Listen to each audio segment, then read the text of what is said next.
અમદાવાદના મોટેરામાં આસારામ આશ્રમ પાસે આવેલા મકાનોના ગેરકાયદેસર ભાગને ડિમોલિશ કરવામાં આવ્યા છે।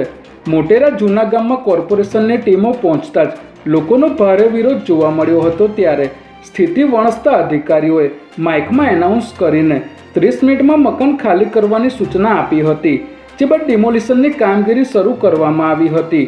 અહીં તમામ મકાનમાં માર્કિંગ કરવામાં આવ્યું હતું અને ત્યાં સુધી ડિમોલિશન કરવામાં આવ્યું હતું, તેમજ જે લોકોએ ચેક લીધો હતો તેમનું આખું મકાન તોડવામાં આવ્યું હતું।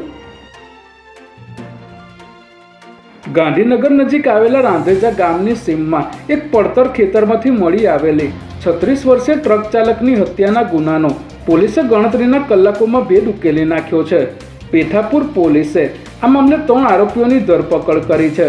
પોલીસ તપાસમાં ચોંકાવનારો ખુલાસો થયો છે કે મૃતકની પત્નીના એકતરફી પ્રેમમાં પાગલ ગાંધીનગર મહાનગરપાલિકાના માળીએ આ હત્યાનું કાવતરું રચ્યું હતું, જેમાં તેણે પોતાના 2 મિત્રો સાથે મળીને દારૂ પાર્ટીના બહાને ટ્રક ચાલકને કારમાં બેસાડ્યો હતો અને ચાલતી ગાડીમાં જ ગળું દબાવીને ઠંડા કલેજે તેની હત્યા કરી નાખી હતી।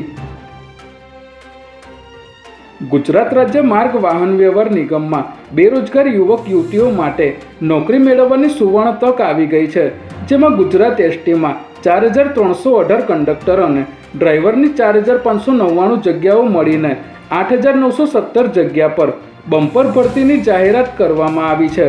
આ ભરતી અંતર્ગત પસંદગી પામનાર ઉમેદવારોને શરૂઆતના 5 વર્ષ સુધી 26000 ફિક્સ માસિક પગાર આપવામાં આવશે।